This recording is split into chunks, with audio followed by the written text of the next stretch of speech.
Back with our governors, Dan Malloy of Connecticut, Missouri's Jay Nixon, Rick Perry of Texas, and Indiana's Mike Pence. Governor Nixon, I wanted to give you a quick thing because you wanted to say something in particular about the gun issue. I'm a hunter. Missouri supports the Second Amendment, but the bottom line is after Newtown and the other disasters, we've moved forward in the mental health area.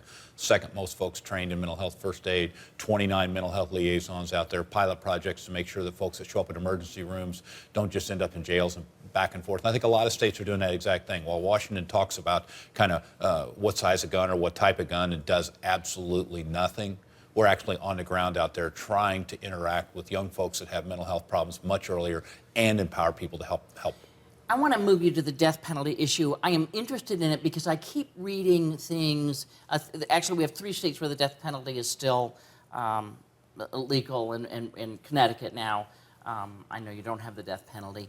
But I've been reading more and more articles that say the death penalty is beginning to fade. It will eventually sort of attrit out by attrition, you know, because there's problems with the drugs now, because Europe won't sell them. We've had some executions that did not go well, and that people are beginning, that the numbers are changing. I know you have an execution set for next week. Drugs have been an issue with this particular execution. A, is that execution going to go as planned as far as you know? And B, do any of you agree that the death penalty is on the wane?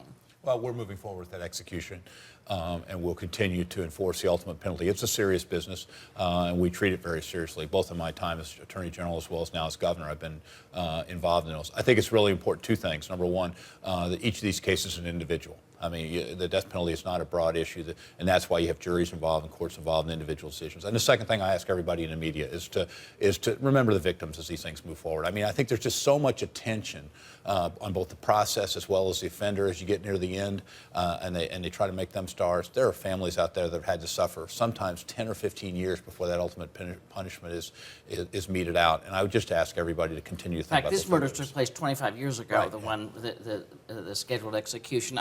Because I know you take an opposing view here.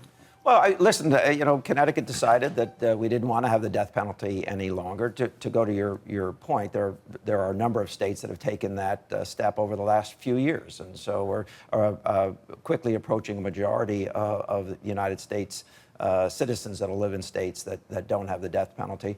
It is a state's decision, and they get to make that decision. I can tell you that we have our lowest homicide rate, and we have our lowest crime rate in 46 years. We've substantially lowered homicides over the last few years as well. We're very proud of that fact, and in fact, I think we have a lower homicide rate than everybody at the table. Having said that, it is a state's decision. We made a decision. Our legislature decided, and I think most citizens of Connecticut are happy to move forward. Do you see down the line in either Indiana or Texas any chance that the death penalty would be removed from law in those states? I don't see that prospect in the state of Indiana. I support the death penalty. I believe justice demands it in our most heinous cases. But I think what you see in high relief here is a part of the American experiment that explains a lot of the prosperity and success our nation has had for more than 2 centuries, and that is to allow states to have the freedom and the flexibility to craft policies, whether it be in the area of criminal justice, whether it be in the area of economic policy, in the area of education, the area of healthcare, I would argue, that will allow the states to be those laboratories of innovation and to reflect the values and the ideals of their people. He's singing your song, Governor, right? As you're over here doing that. Same for Texas, I would assume. And I absolutely. Let me just say, I think Jay articulated the death penalty position as well as anyone that I've heard in a while. And the fact is, and I think Governor Malloy agrees with this strongly, as I know Mike does, that when it gets back to, I trust Jay Nixon, I trust Governor Malloy, I trust Mike Pence to make decisions in their state, along with their legislature and their people, substantially more than Washington, D.C. When it comes to health care, when it comes to education, when it comes to transportation policy, these 4 governors sitting at this table substantially know how to deliver services better, more efficiently, and to keep their citizens happier.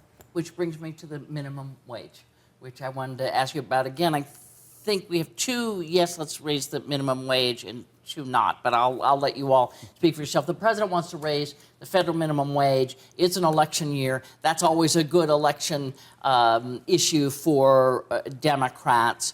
In the end, the CBO sort of came out with this kind of mixed report saying, well, it would cost about 500,000 jobs by 2016. On the other hand, it would raise about 1 million people out of poverty. Well, you know, the CBO has also said that Obamacare will save $1.5 trillion over the near term in healthcare costs. I actually think they're right about that. They actually have said that all that we've done to bolster the economy has created over 5 million jobs or supported 5 million jobs. I happen to agree with that. My hunch is that some of my Republican colleagues won't agree with those CBO reports. So I think that there's room for debate about this. Let me say this. Connecticut has raised the minimum wage by 45 cents. We did it on January 1st. We're going to do it again next January 1st. We're going to eventually get to $10.10 by January 1st of 2017. We know that in our state, almost 60% of people earning a minimum wage are women. Nationally, only 12% of people earning the minimum wage are teenagers. We know that the vast majority of people earning the minimum wage are, in fact, trying to raise a family. And we believe that we should have a minimum wage that is at least as high as it was in 1968, adjusted for inflation. But you don't necessarily need the feds to do it because you're doing it in your state. We are going to do it in our state. I'm sorry because I got to move you on, but I wanted to ask you because you're going to get a chance to talk to the president tomorrow. And so I want to know if you have something, there's some Q&A, anything in particular that you all want to bring up to him. Well, I think the basic message is more freedom and more flexibility, Mr. President, whether it be in the area of healthcare, whether it be in transportation or in education. I truly believe that the cure for what ails this country will come more from our nation's state capitals than it ever will from our nation's capital. You know, I served out here for 12 years. I understand Washington, and I see the gridlock, and we've seen it before. But in the little more than 12 months I've served as a governor, I'm absolutely convinced that empowering our states to innovate and reform. I mean, Indiana's economy is on the move right now. 42,000 new private sector jobs in the last year. We're now the lowest unemployment rate in the Midwest. It's because in Indiana we've been advancing balanced budgets, right to work, we've been cutting taxes, we've been promoting education reform. Let's let our states innovate, and this economy will come roaring back. Any arguments that you all would like as much flexibility as you can get? It's got to be 15 seconds. Well, you know, there is this other issue out there, and that is that in the downsizing the military, we want to make sure that Reserve and National Guard is protected in our country. I'm going to have that discussion with the president tomorrow. We cannot shrink that force the way that is being proposed out of the Defense Department. As always, not enough time. Governor Malloy, Governor Nixon, Governor Perry, Governor Pence, thank you all. Have a good rest of the week. White House dinner's not bad.